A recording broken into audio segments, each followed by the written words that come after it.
Well, welcome everybody. Welcome to a very special conversation brought to you by the George Washington University School of Media and Public Affairs. I'm Frank Sesno, and in the hour or so ahead of us, we are going to hear from some incredible people with great insight.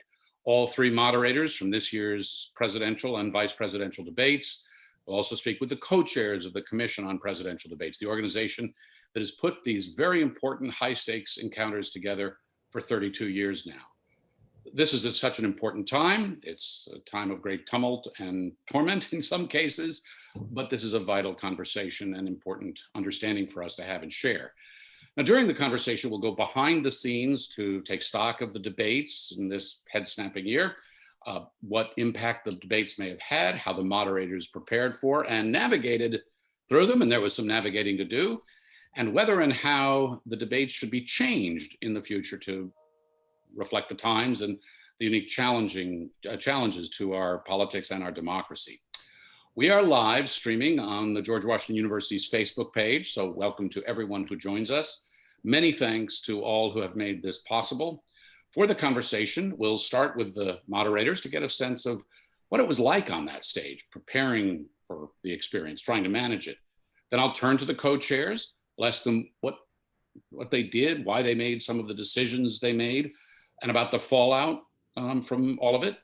Then the entire group will really think about the future, what can be done with the debates and our politics to make this a more civil, if not civilized process. Should we even bother with these debates anymore? Some have suggested we should not. Along the way and at the end, we have some questions that were sent in from students from the George Washington University School of Media and Public Affairs. So let's turn now and let me introduce everybody to you. First, the debate moderators in order of their debate appearance. Start with Chris Wallace, host of Fox News Sunday, moderated the first presidential debate on September 29th at Case Western in Cleveland. Hi, Chris. Hey, how are you, Frank? I'm great. Thank you so much for being with us. Susan Page, she's the Washington Bureau Chief for USA Today. Hi, Susan. Frank, it's so good to be here with you. It's a great honor. I feel like I need to start with some full disclosure, which is, as you mentioned, we all did extensive preparation before our debates. And in my case, I called several people, senior journalists and former journalists who I have a lot of respect for. One of them was you. So my thanks to you, not only for moderating this event tonight, but also for helping me out before the debate. Well, it was a pleasure. And just so everybody knows, full transparency, Susan and I discussed that and we wanted to share that with everybody up at the top. Susan is, as I said, Washington Bureau Chief for USA Today, and the vice presidential debate that you moderated was on the 7th of October, University of Utah. Kristen Welker, who's co-anchor of Weekend Today on NBC, and an incredibly accomplished reporter. Hi, Kristen.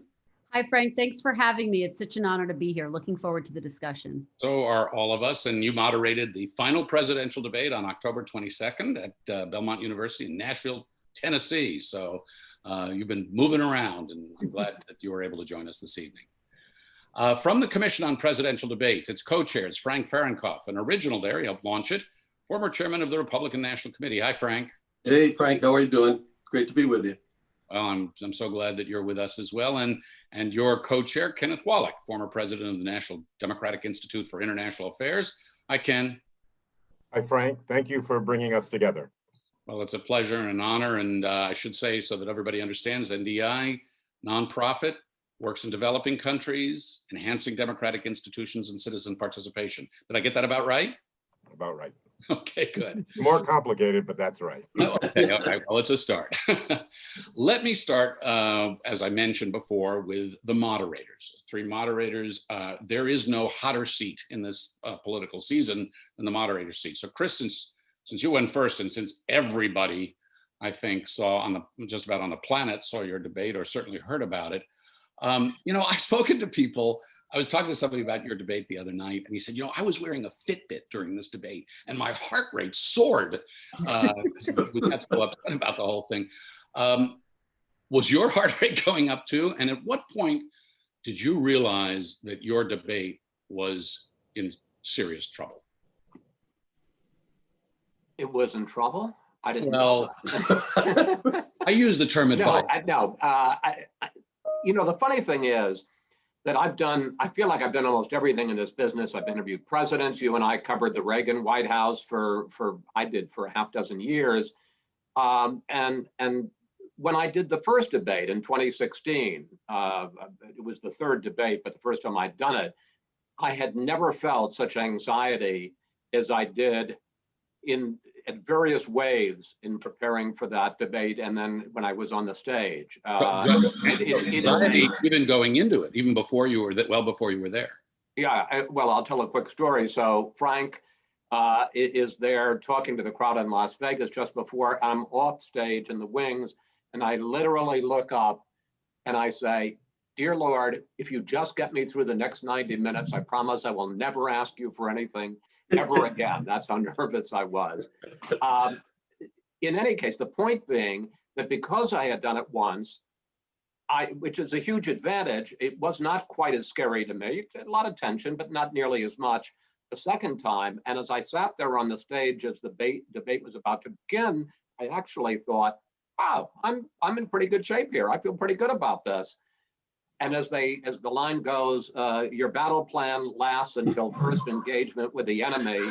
And pretty quickly after that, I realized that what I had spent so much time preparing for was not the debate I was going to now be called upon to moderate. How far into it were you when that realization? Because I was watching you, of course, very closely and watching the process, and you didn't leap immediately, but it was a few minutes in. When did that start occurring to you, and what were you thinking at the time?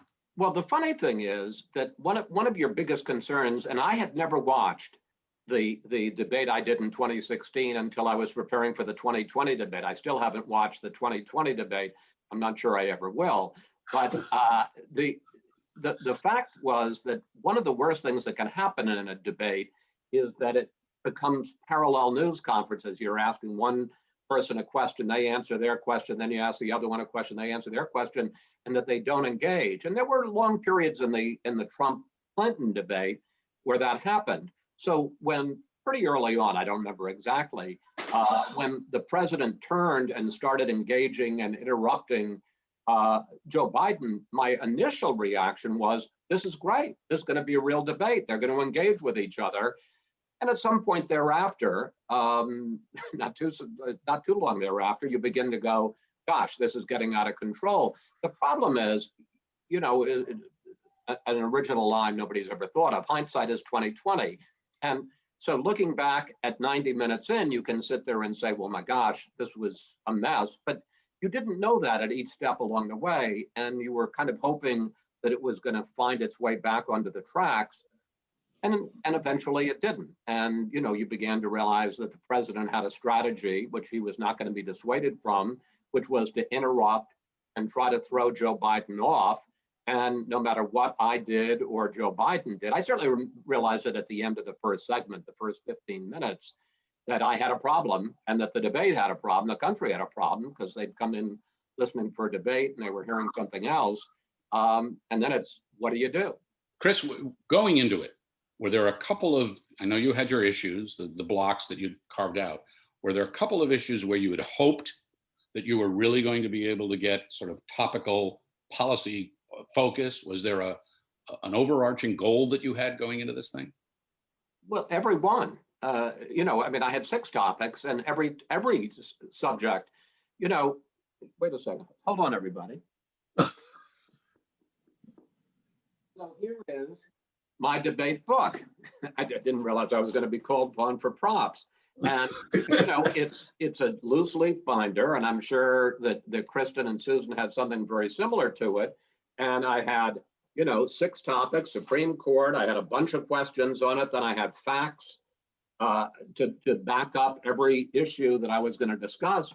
You know, what I was hoping for, what I had in 2016, I had very much the same preparation, was a deeply substantive debate that got into issues and that asked, you know, and you want to be even-handed. So if you're going to ask, you know, a probing question on one issue of the Supreme Court to Donald Trump, you wanted to have a good probing question to ask Joe Biden, and things where you thought you could engage them and have a serious substantive debate, which is what the whole thing was about. So one more to you, and then I'm going to move on to Susan and then Kristen. You know, one would think that moderating a presidential debate is an immense honor, and it is. But now, when you do these things, you put yourself personally, professionally, completely in the crosshairs. You were attacked pretty hard by a lot of folks, including many from your own network. Is it worth it? Is it the kind of thing that people are going to willingly take on in the future? Oh, sure. I mean, it's one of those lines, and we both, I'm sure, talked about this over the years. The only thing worse than doing it would be not doing it. I mean, you talk about the honor, and yes, it certainly is an honor, but that isn't really how I think of it. It's civics. It's our government in operation. This is one of the ways in which millions of people are going to choose who's going to be the next who they're going to vote for to be the next president of the United States, and to be able to facilitate it is something that is a great challenge. And I thought it worked. The interesting thing, I felt badly after the first debate, because I had wanted the book and I ended up with something very different. I've come over time, though, to feel that what is a debate really? It's a clarifying moment to help people comparison shop and decide who they're going to vote for president. And I think, for better or worse, the first debate was a deeply clarifying moment. Susan, came next. You had that experience, Chris's experience, to build off of. What was in your mind as you were preparing? How were you trying to inoculate yourself for what came to be not the kind of outrageous interruption, but what Vice President Pence did was repeatedly ignore your attempts to thank him and stick to the clock? And also to respond to the actual question I had answered. Well, there was that, yes. And that was frustrating. But one of the helpful things in moderating my debate was conversations I'd had with Chris Wallace beforehand. And I called Chris before any of the debates had happened to talk to him for his advice, since he had moderated a debate very successfully before. He was he was not just generous with his time, he was thoughtful about what the task was, and it was enormously useful. And then after his debate, I think we talked again about how to make the debate as effective as it could be. And one of the things that I think we all kept in mind was moderating a debate is not doing an interview. Moderating a debate is different from what we do every day as journalists. The goal of a debate is a little different. The goal of an interview is to get some news, right? To ask something provocative, get something exclusive or something spontaneous, something a candidate's not said before. That's not the goal of a debate. The goal of a debate is to help voters figure out who they want to vote for. And it is the only occasion on which they see these candidates side by side, subjecting themselves to questions. It's not a paid ad, and it's not an interview they choose to do with a friendly interviewer. And it's so yeah. that was really the mission I felt I had going in there. And just to pick up on one other thing that Chris said, Chris didn't have the debate he had planned. In some ways, I didn't have the debate I had planned as well, but I think they were illuminating. I think they were educational experiences for voters. And when voters looked and saw President Trump being so provocative, or saw Vice President Pence being so elusive in responding to questions, that told voters something that was useful for them to know. Or in fairness, seeing Joe Biden tell the President of the United States to shut up, or calling him a clown. That's right. Susan, I want to ask you this. We'll talk about the fact-checking issue. One of the things when I talk to people about this, one of the top questions they ask is, should the moderators fact check? Should the commission? We'll come to that.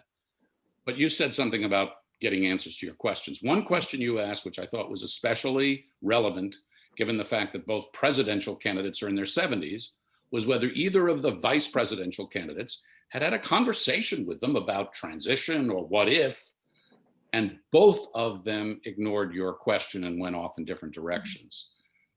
How should debate moderators handle that? Should you keep coming back to that? Did you let the questions go on purpose? How did you? Well, I'll tell you, this is something I've not talked about in public before, but one of the problems I had was that whenever I gave the mic to Vice President Pence, I had a lot of trouble getting it back. And it made me more reluctant to do follow-up questions because I was worried about getting it back. And I was simultaneously trying to make sure that the two candidates got roughly equal time to talk, whether they were responding to my question or not. I thought it was important that they get roughly equal time to talk. And after about 15 minutes into my debate, the director of the debate said in my ear that Pence was way ahead, that Pence was getting lots more time than Harris. And I could tell that was the case because there were 4 clocks on the desk in front of us, and 2 of them were keeping cumulative time totals, the time for each of the candidates and how long they had to talk. So I was very determined to get the time about equal by the end of the debate. And that was another thing that kept me from going back to press Mike Pence in particular for follow-ups. If I had to do it over again, I think I probably would have been more aggressive to cut Pence off, although I'm not entirely sure whether I would have. And what about coming back to what about when you ask a question and you don't get an answer to your question?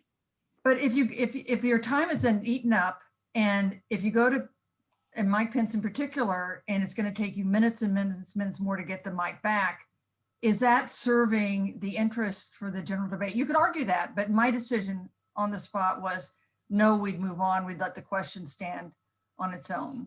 Kristen, let me come to you. And Susan just made mention of the clocks. Can I ask you to start with to tell people about, you had 4, each of you, right, had 4 clocks on that desk? No, Chris, you didn't? No, when I heard this idea of having multiple clocks, I thought it was the damnedest thing I'd ever heard of.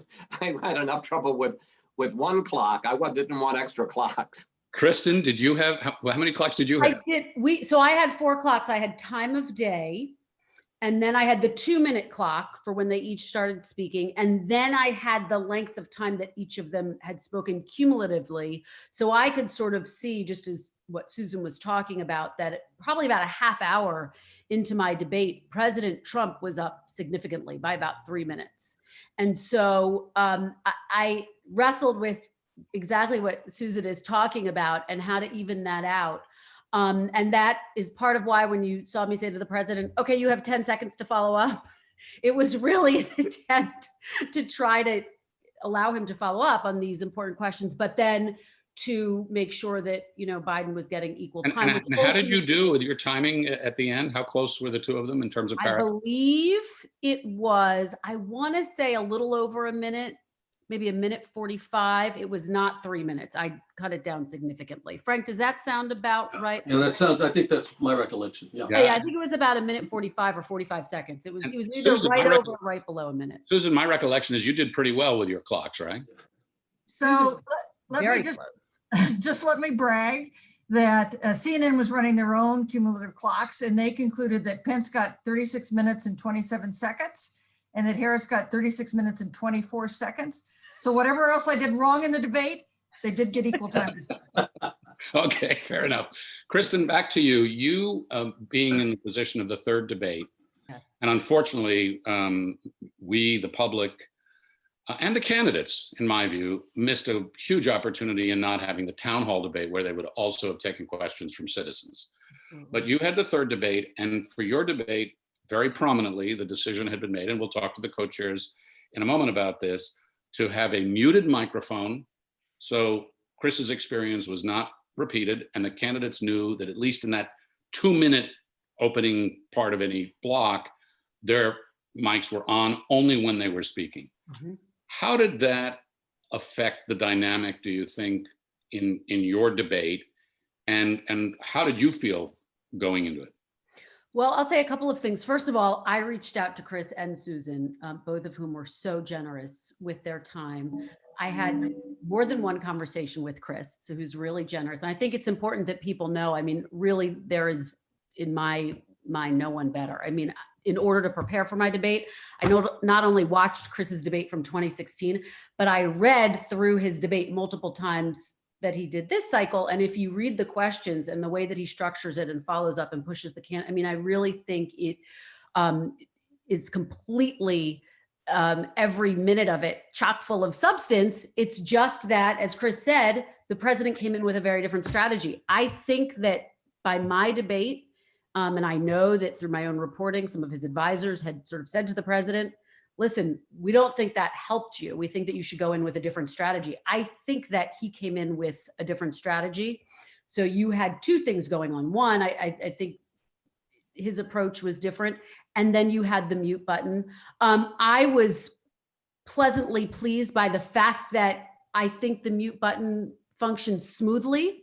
I don't think there were ever any moments where there was a technical difficulty, which was one of my concerns, certainly, or that it threw either of the candidates off. And so I think that it probably was, and I don't know this for certain, but it probably was in the back of their heads as they were answering those first 2-minute questions. I do think it's a couple of things are important here. The CPD was operating the mute button. So I had no ability at any point in time after you got through that first two question, or the first questions at the top of each segment where they each had 2 minutes to talk. That's the only time that the mute button was used.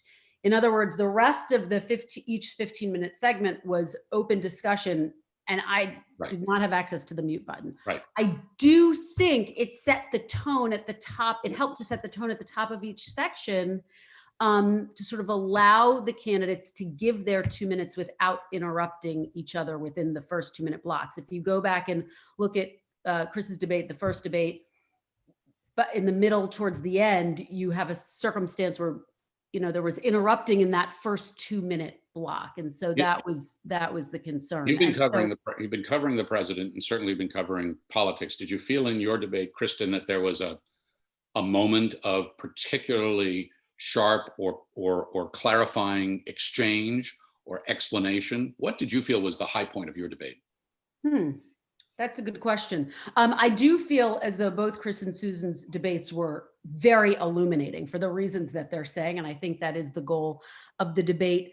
Was there a high point during my debate? I was really interested in how each of them answered the talk question, which, by the way, was the first question that I wrote of my entire debate. I thought that was an illuminating moment. They both had very different answers. And it spoke to how they viewed this issue, which is such a critical issue that people are wrestling with right now. And it's going to be something that the incoming Biden administration wrestles with. And it's, I think, something that you're going to, you know, hear voters really continue to push whoever's in the Oval Office on. And so that for me was, I think, one of the most clarifying moments. Chris mentioned the case of nerves that he had and what was on his shoulders going into it. Were you nervous? Did you feel it going in? You're on TV all the time. I absolutely felt nervous. I mean, I felt nervous from the moment that Janet Brown with the CPD called and asked me to do the debate. It was the greatest honor and the most incredible phone call I've ever had. But from that moment on, I thought, oh my goodness, I have to try to calm my nerves so that I can do this job.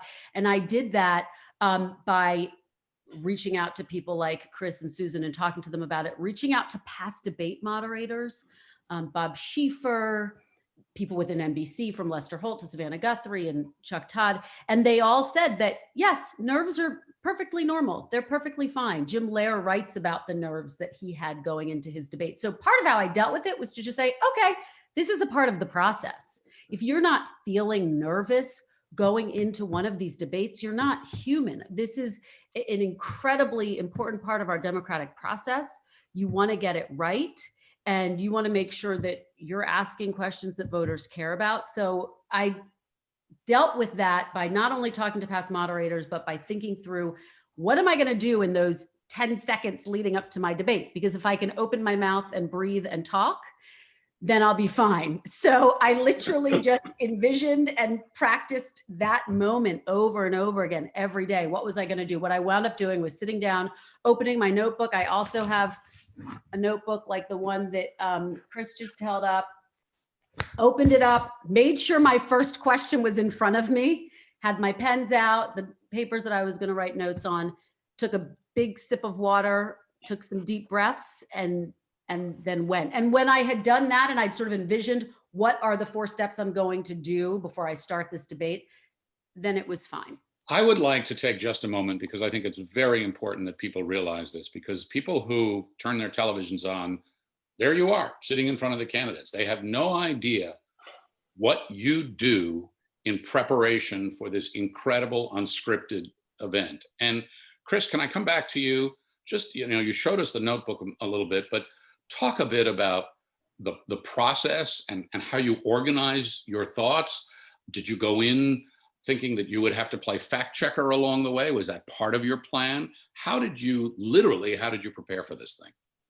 Well, as Kristen said, when you get the call, and it's a big deal, and you know, it's one of those things that you're very excited about, and as Kristen suggested, you immediately feel that wave of anxiety because you know there's a lot riding on it, and then the next thing you do is you begin.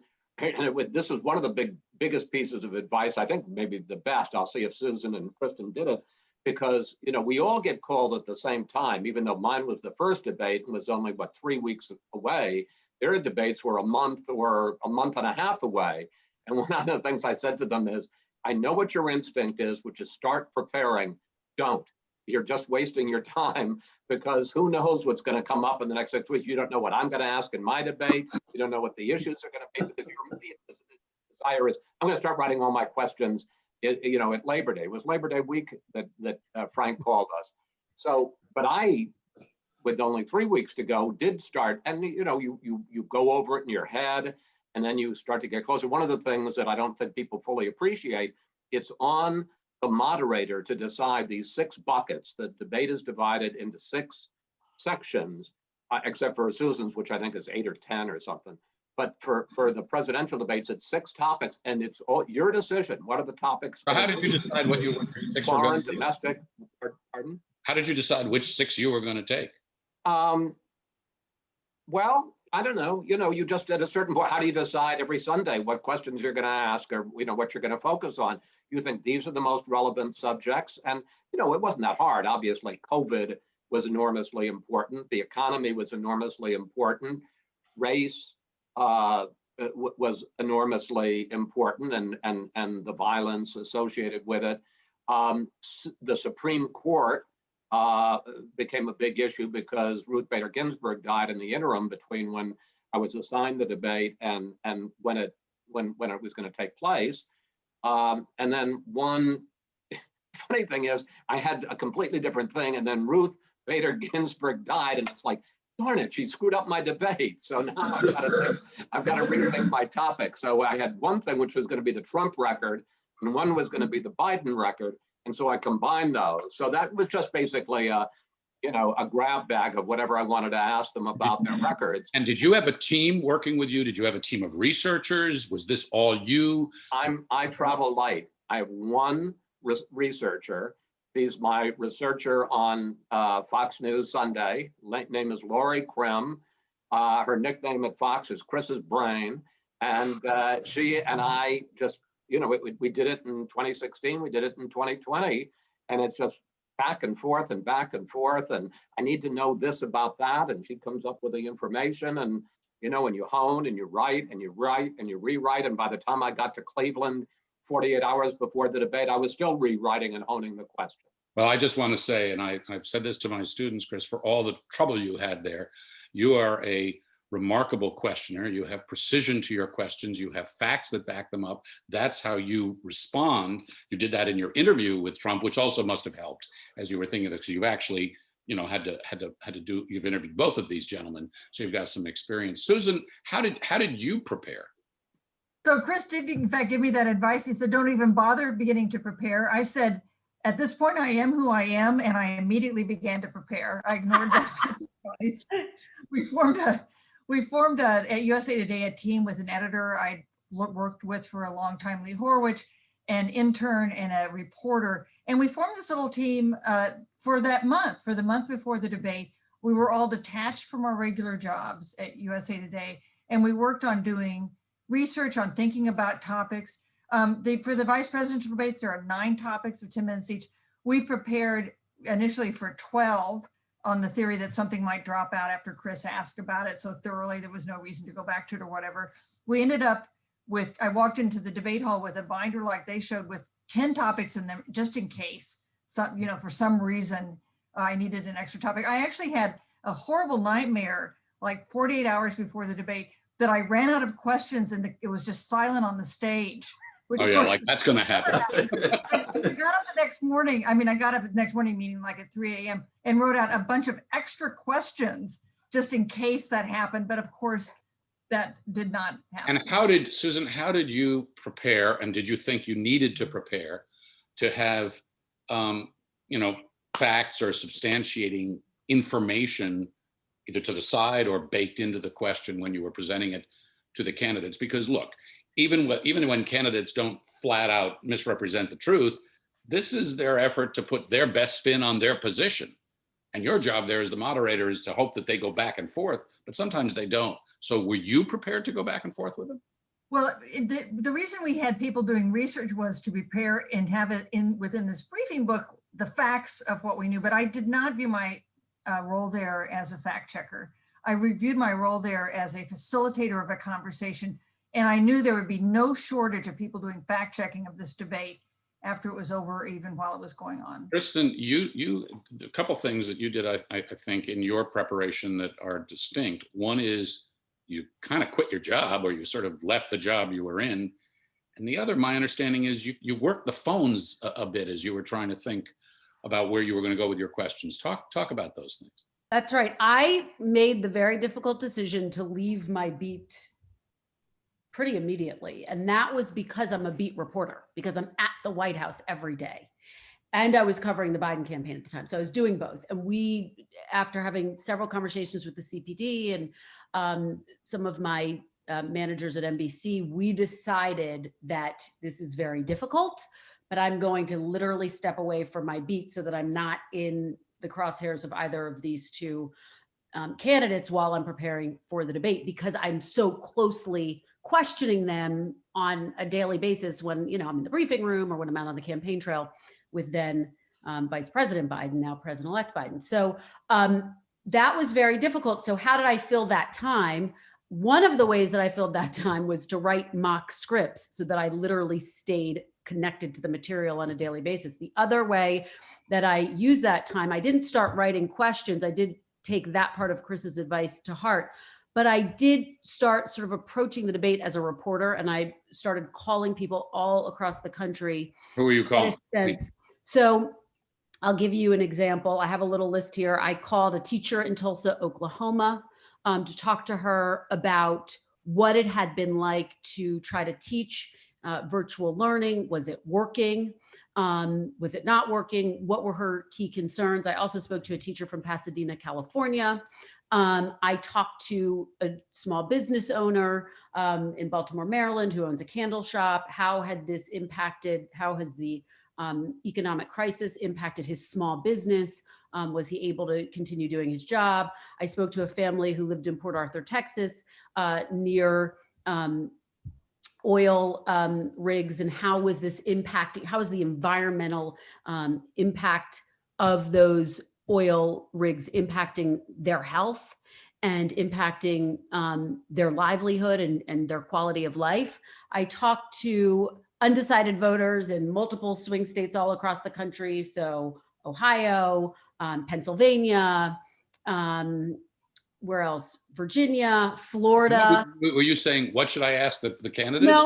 No. I was talking to them about what issues mattered to them most. Mm-hmm. And these were all off the record conversations. I did not use names. I did not use, specific places, but it gave me sort of a sense and a sensibility as I sat down to write these questions about what voters cared about. And I really wanted the debate to not be a Washington debate. I wanted it to be a debate that, yes, if you are in Washington and you're steeped in all of these issues, you felt like you got something from, but that if you were just tuning in for the first time, you could understand what we were talking about. So that was my goal. Some of the questions were probably more effective at that than others.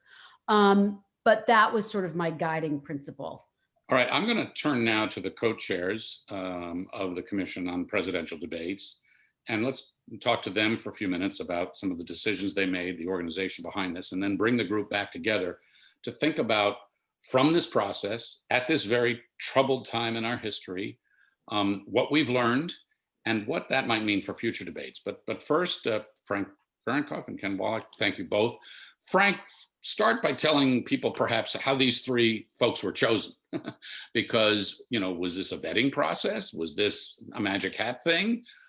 People have just heard, I think, a very thoughtful approach from three very distinguished journalists. Why journalists? Why not call from on some college professor someplace or a business owner for that matter?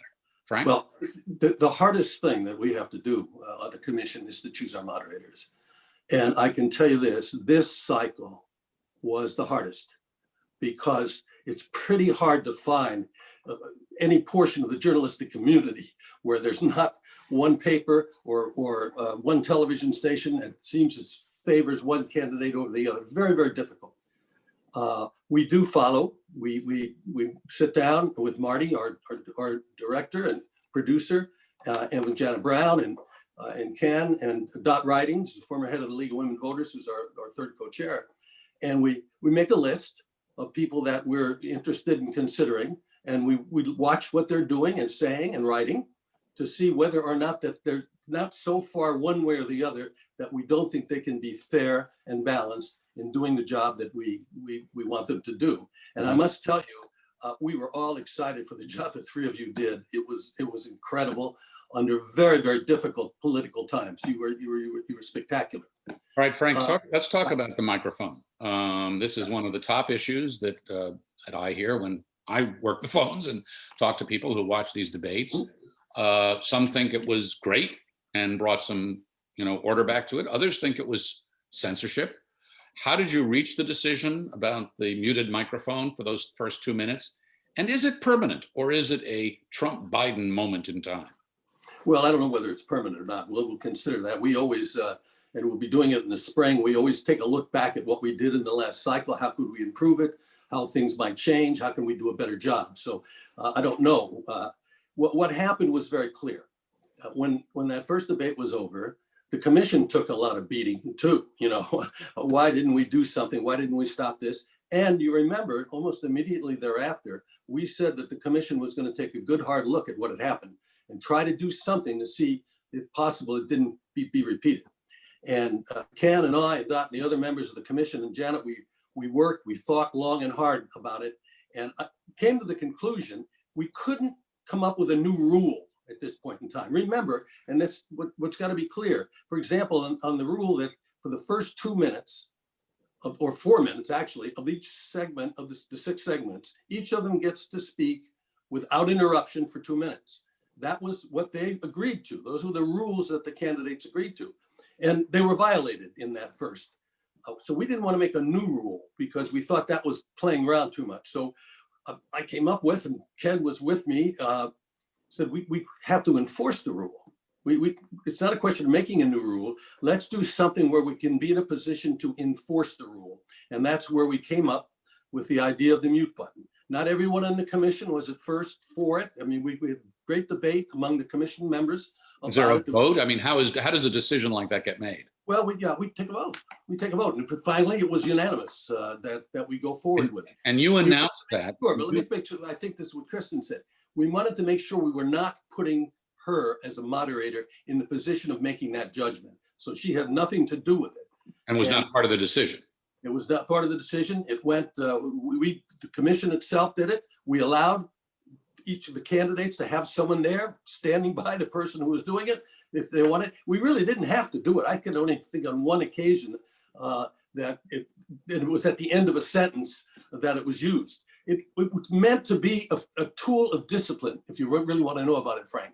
What we wanted to discipline them, that they had to follow this. And it was remarkably successful. Well, it was better I would only add, Frank, Kristen mentioned that in the back of their mind, both the candidates not only knew about it, but when they do their walkthrough on the afternoon of the debate, each candidate walks through, stands at the podium, they practice with the mute button, both candidates during their respective walkthroughs. So they were not only conscious of it, they practiced it, and they were shown how the mute button was going to work. So what it means is there's a clock there with Frank. What it means is there's the clock there when it 20 seconds start, or the 2 minutes started, and it was slowly, they knew as it was going down. So they knew that they were going to violate it if they were. Ken, I'm going to ask you this question about Frank. Okay, I'm not going to let Frank answer first anyway. I want you to answer this. When you announced that the mics were going to be muted, President Trump savaged you. All right. I mean, he came after you on lots of different occasions, and he said the commission was biased and the commission was part of whatever. How much did that hurt your credibility, do you think, and affect negatively the work that the commission was trying to do? Well, no one likes to be on the receiving end of such attacks and references to us being swamp monsters. But I will tell you, and Frank has been doing this for 32 years. I've known Frank for many, many years through the work at the National Endowment for Democracy and NDI. And I will tell you, there is not an ounce of partisanship that seeps into the decision-making of the commission. I don't think Frank and I and Dot Writings ever had a disagreement. I think we were driven by what we felt was best for for not only the moderators, but the viewing public. We stood on principle, what was best for the commission, and there are never, ever partisan discussions. And that's, anybody could have sat in the room or on Zoom calls or telephone calls and have been proud of the way the commission talks about its role and the decision-making process that led us to this decision. Frank, when you made the decision to go in the town hall debate to a virtual format, there was a lot of question as to whether President Trump was going to participate or not, and ultimately he didn't. Did you or did anybody from the commission have conversations with the campaign? Did you try to get that back on track? Because losing that town hall for COVID reasons and for political reasons was a big loss. Listen, that we were still in Salt Lake, I think, when we made the decision. He had come down with COVID. He'd been up on the stage without a mask. The president you're talking about. The president. He was up on the stage without a mask with all our crew, our camera people, our lighting people. They were deeply, deeply concerned about their own welfare, the welfare of their families. We also were thinking that there was going to be problems in putting together in Miami a group of people, common people who were going to sit up on the stage with the president. Remember, it wasn't just the president, but half the White House, it seemed, was down with COVID. I think we even had the Joint Chiefs of Staff that were for a period of time in quarantine. So we just felt that we had to do something under all the circumstances, and we decided to do it virtually. Everyone's doing things virtually. And we did not discuss it with the candidates before we did what we did. We did what we thought was right under the circumstances. They have no say, and this sounds hard, they have no say in how we go about our business. Okay, we'll take their criticism, we'll take suggestions. Sometimes we agree, sometimes we don't.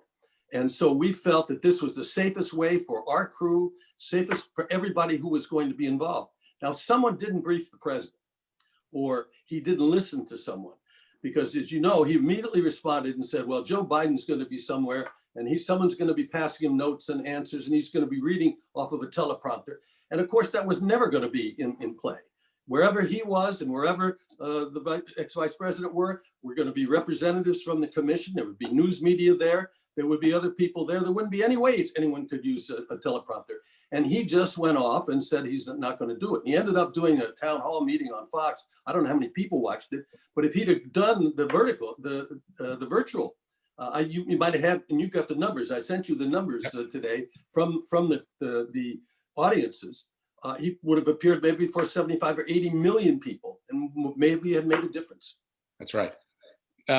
Did you, Frank or Ken, actually get on the phone at any point with the campaign or the White House and say, look, reconsider this? This is good for your candidate and good for the country in the end?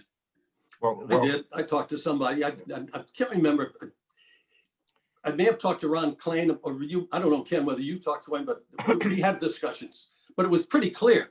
I mean, I thought the Biden campaign was pretty smart, because the minute the president said he wasn't going to do it, they announced that they were going to do a town hall and sort of took it off the table. Ken?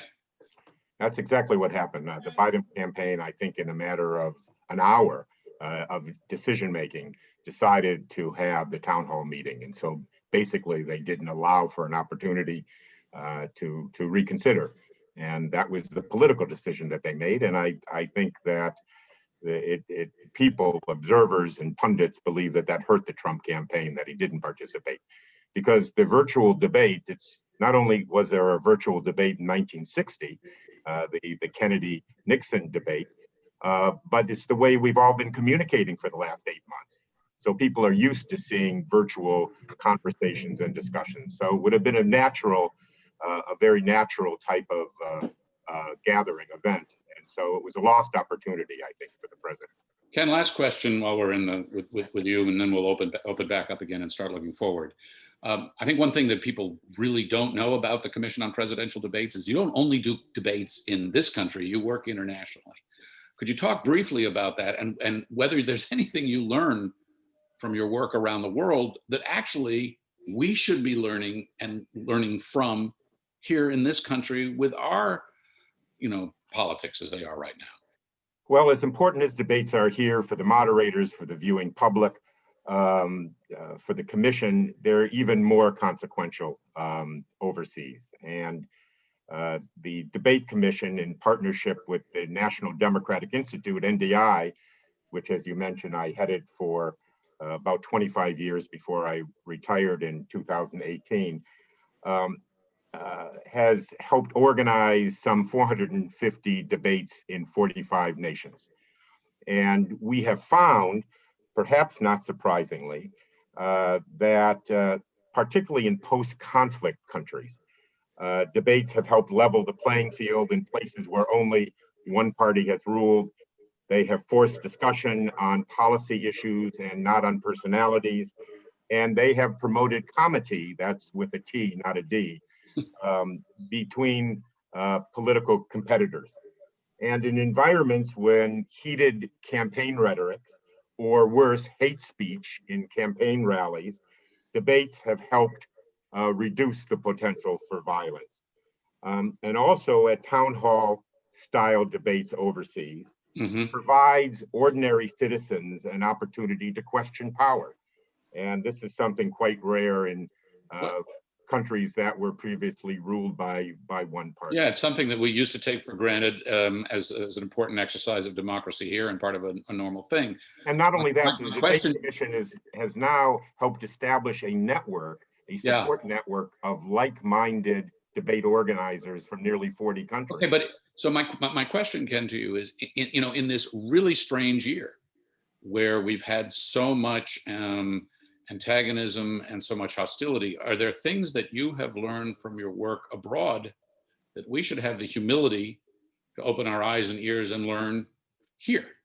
Well, I think that there are a lot of things that we can learn from other countries, even countries that have federal systems, about their overall election process. Right. Even in countries like Canada and Mexico and India that have federal systems, they have more uniform national procedures. You don't have in these countries partisan officials who are running elections in regions or states of these countries.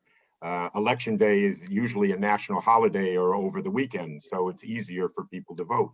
Registration is easier for people to vote. So there's a lot to learn from other countries about a broader election process. In terms of debates are rather, in most countries, are somewhat different because you have proportional representation, parliamentary system. So they look more like primary debates because you have 10 candidates on the stage. And in some places, then you have runoff elections where you have 2 in the final debates.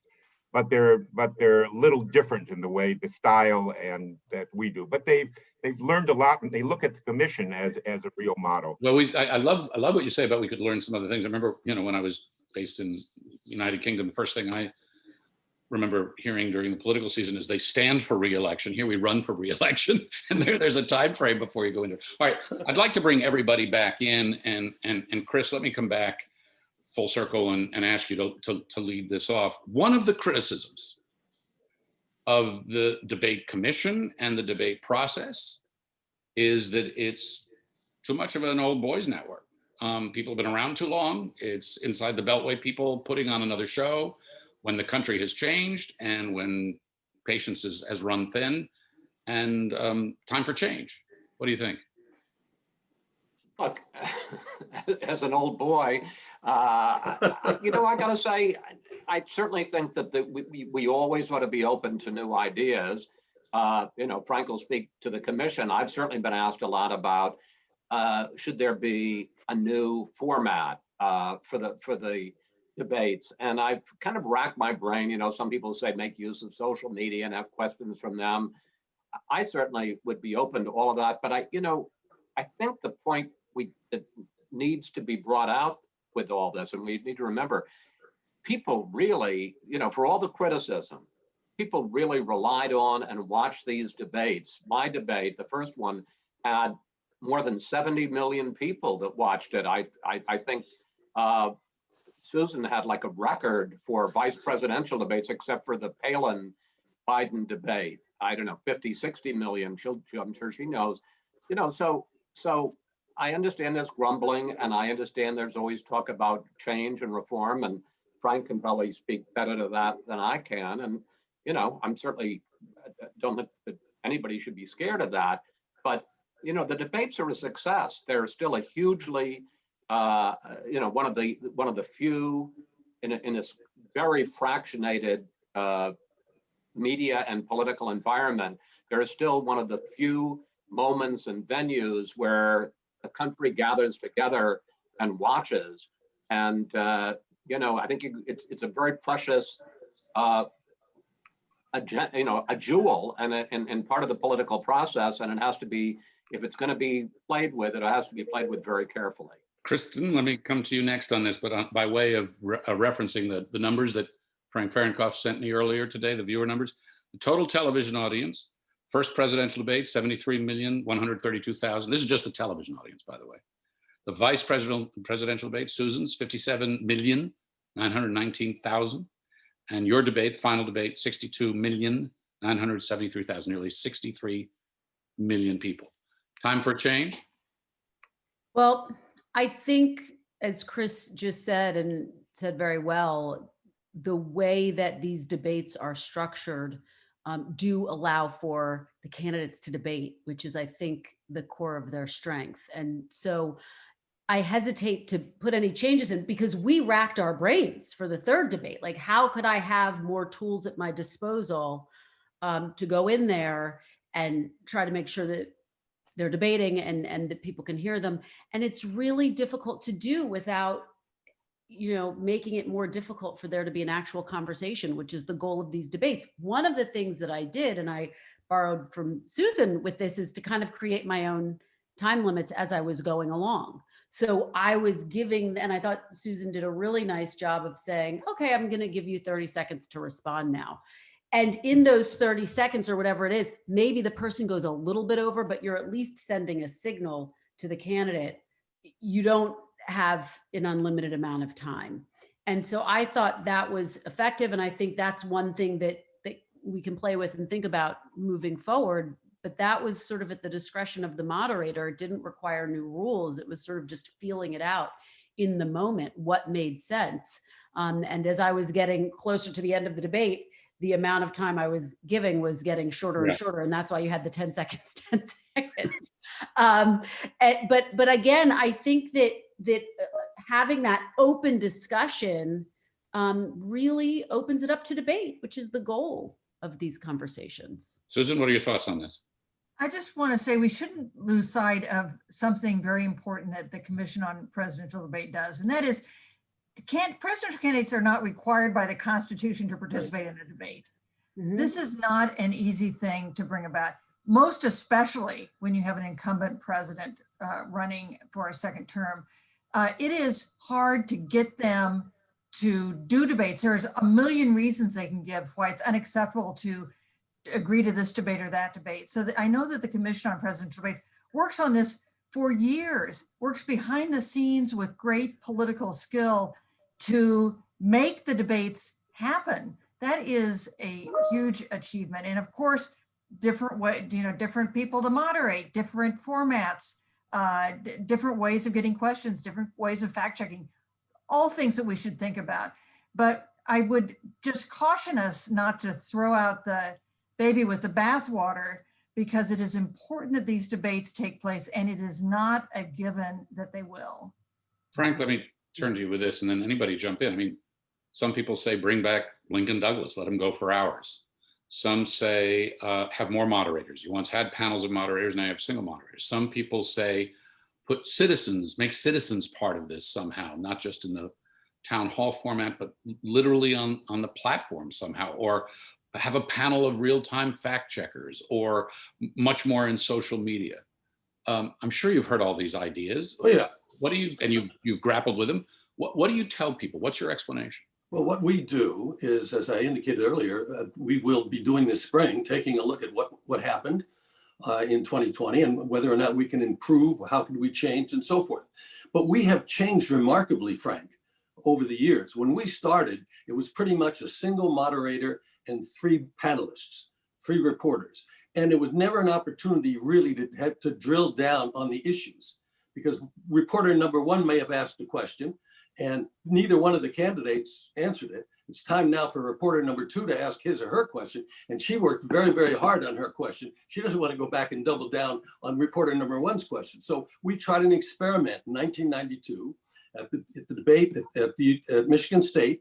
There were 3 candidates then. We had Ross Perot in it, along with Bill Clinton and George H.W. Bush. We said, let's try half of the debate with a single moderator, Jim Lara, with the ability to drill down and try to get it. And it was such a success, we never changed. There's only been a single moderator since 1992, except for the town hall meeting in 2016 when we had 2.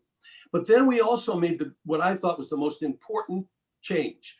In 2012, it was the first debate at the University of Denver, in Denver, between Obama and Romney.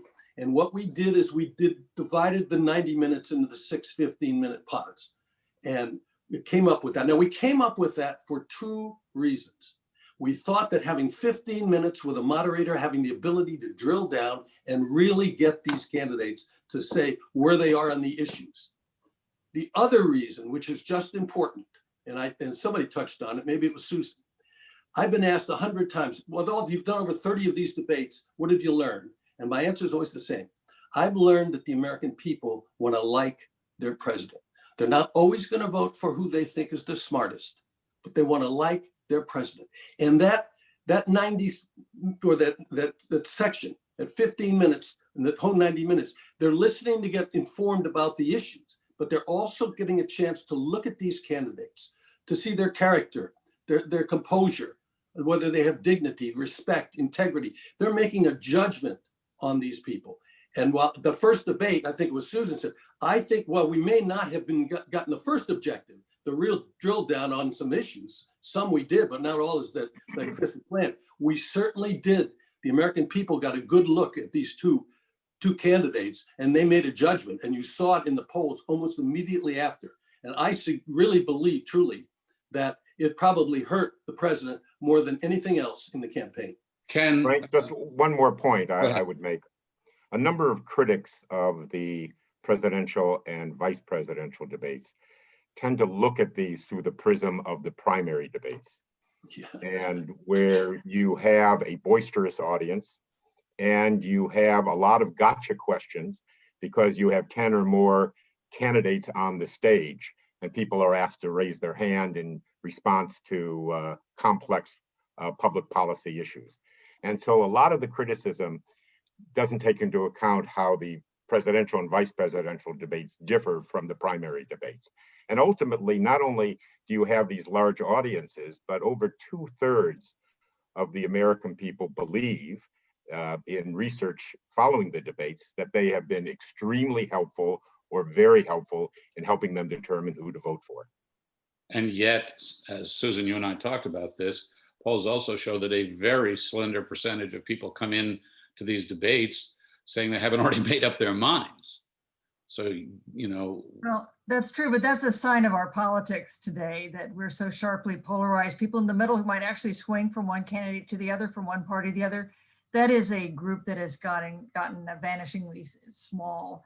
That doesn't mean the debates aren't valuable. In a way, maybe it means they're more valuable. It's one of the few times maybe people are willing to take a look at the other side. Let me ask all of you this question, and then just somebody jump in and kick it around. Does the even though those numbers that Frank sent to me, those viewing numbers are astonishing, they're huge. Nonetheless, the television network and traditional TV viewing is on the decline. People are watching more streaming. They're watching more on their mobile devices and when they choose. And the timing of the whole process may change because of mail-in voting and some of the things that we've learned this time. Does the approach, the timing, the way we think about the way these debates are offered up, is that going to need to change because of these trends? We used to hold all the debates in October. We moved one and last time also in September because of that. Now, I don't know whether or not, I mean, this was a very, very unique year with the coronavirus, and we did a lot of research, Frank, on how people act when they get a ballot through the mail. And it was very, very clear that those people who have already had their mind made up, they get that ballot, they hit it, it's out the window. But the vast majority of people don't do that or haven't in the past. I don't know about this past year. We haven't got the studies yet. But we may have to, in the future, think about moving it up if mail-in ballot situation continues, as I think it's probably going to do. I think a lot of people found it more interesting from the standpoint of not having to go in lines and everything else. So, but we're going to have to look at that. That's one of the things we'll study. Moderators, thoughts on that? I would say I think it's worth looking at for sure, because there was this awareness that you had millions of people who'd already voted. And I think you're right. And Frank makes the important point that, yes, if you're getting a mail-in ballot and you're checking it off and you know who you're going to vote for, the debates may or may not make a difference, probably won't. But I still think it may be beneficial for even some of those people to hear the debates before they make their final decision, for sure. Okay, we're going to go into just a few minutes over here, and we'll get everybody out by 8:15, promise, and to the audience, just so you know, another 12 minutes or so. But we got some questions from students for the group here. And some of them are terrific. They're all terrific, actually. And I want to share the best of the best here and ask you. Chris, let me let you start with this one. How do you see the role of a moderator differing from the role of a journalist? Or what do you think the separating factors should be, if any?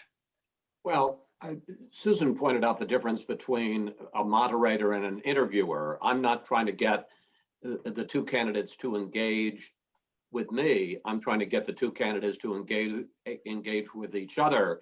You know, let me just, and I know that Frank will like this. I'm very appreciative of the fact that Susan and Kristen felt that I was somewhat helpful as a, you know, as a bit of an older hand, because I'd been through this process once.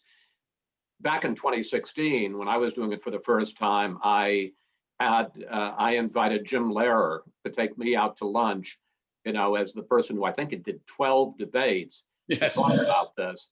And he was invaluable, both in terms of advice, just in terms of being a wise soul. So part of my effort with Susan and Kristen was to pay it forward, what he had done with me. And you know, you're a journalist in the sense that you're based in facts, you're based in information, you're trying to get people to reveal themselves, both as Frank suggested, in terms of substance and in terms of their demeanor, their personality, their persona. But it's very different in the sense, my ideal debate, and I thought I came somewhat close to it in the first, when I did it in 2016, and not so much in 2020, is my idea of a perfect debate would be people said, that was a hell of a debate. Who was the moderator anyway? That you want to be as invisible as possible. And you know, is that a form of journalism? Sure, but it's a different form than what I do on a Sunday show, or Susan does in her interviews on the front page of USA Today, or Kristen covering the White House. You want to be as invisible as possible, and just, you're a facilitator more than anything else. All right, Kristen, I'm going to direct this next question to you. It's from Ali. Is TikTok good or bad for politics? Oh my gosh. I am not that well versed in social media. But let's see, is it good or bad? I think that anything that is generating discussion and new ideas is a good thing.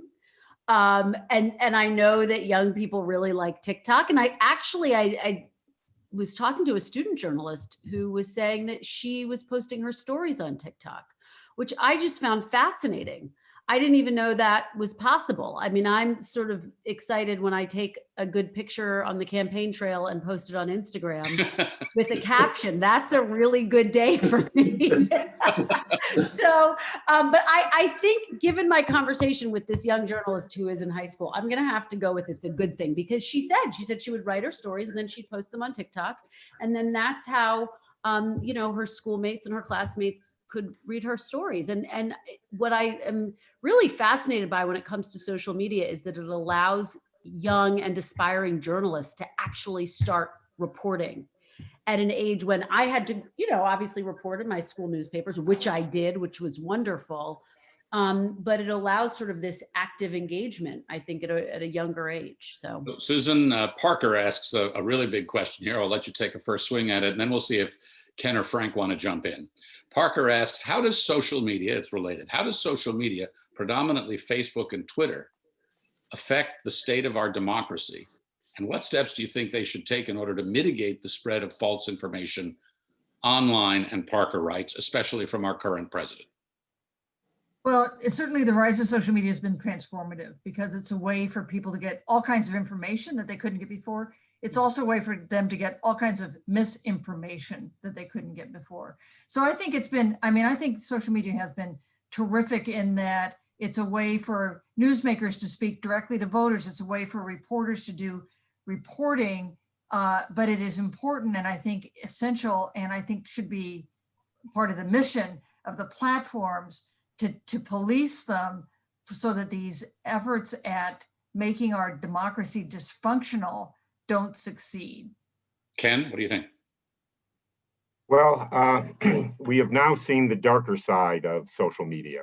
You know, at first we thought social media was going to be liberating, and I'm reminded of a comment by Wael Ghonim, whose Facebook posts helped ignite the Arab Spring in Egypt, who said that we thought social media was a means to speak truth to power.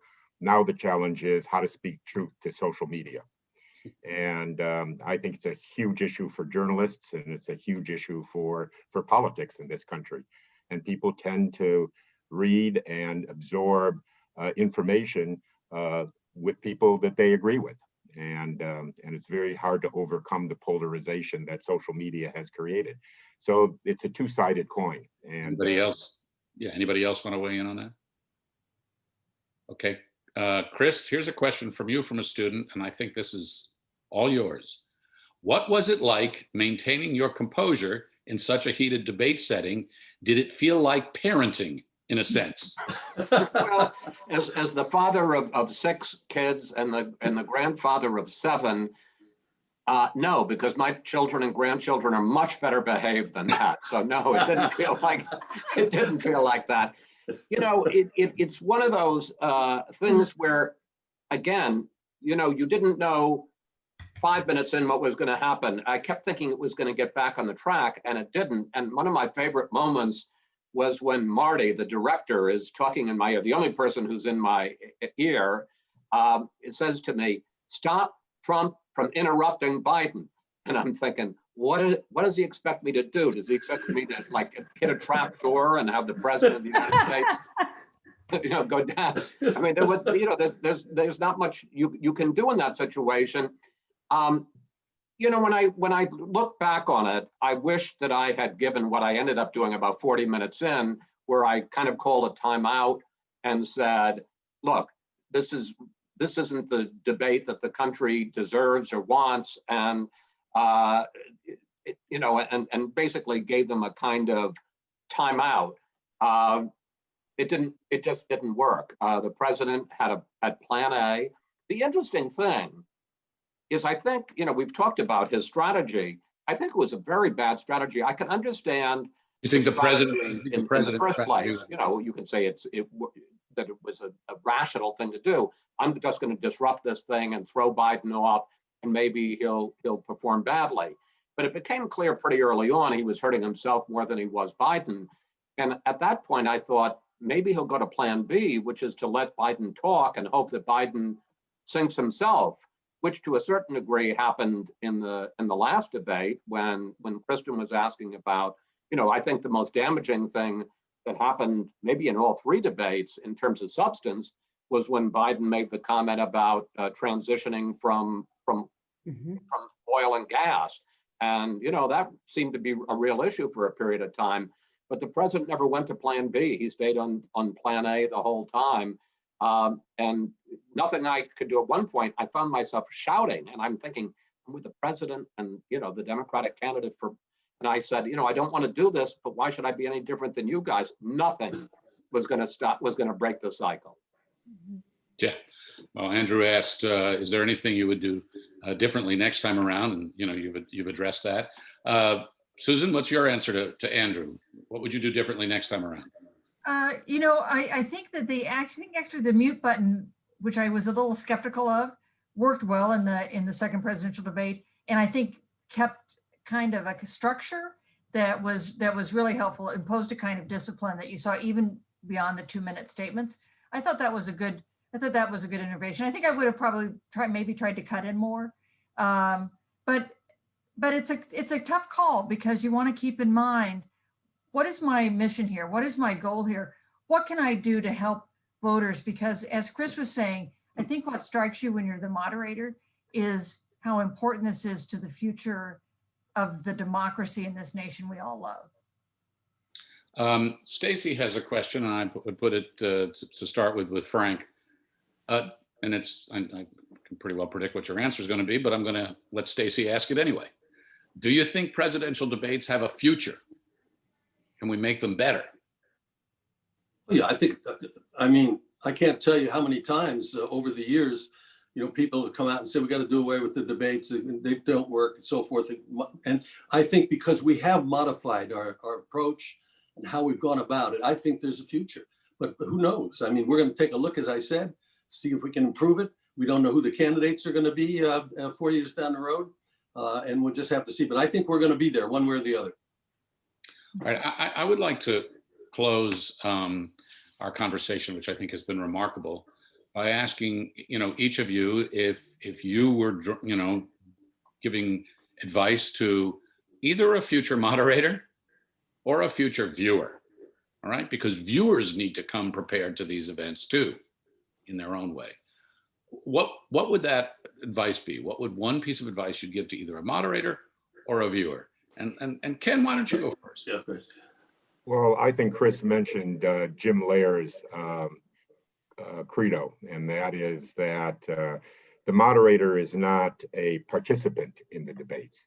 And so when people talk about moderators needing to be fact checkers, moderators would automatically become actual participants in the debates.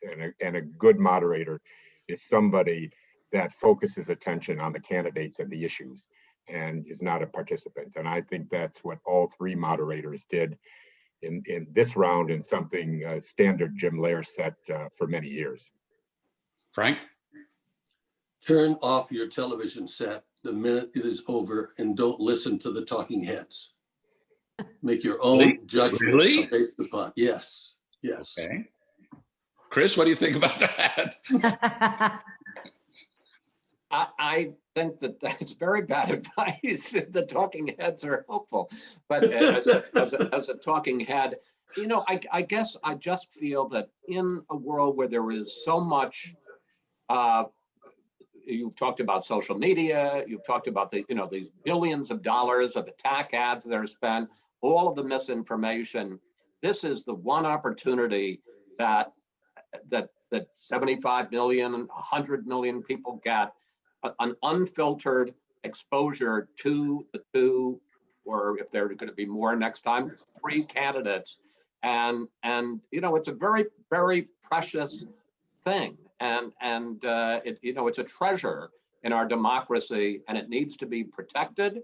Doesn't mean it needs, that you can't re-examine it and change it, but it really is a very precious moment where as close as we get to a pure democracy, where you get to see the candidates for president and you're sitting in your home and you make your own judgment about it. And without all of the spin and all of the political consultants and all the smart money and all the market testing and the focus groups. It's a very precious moment in our democracy. Kristen?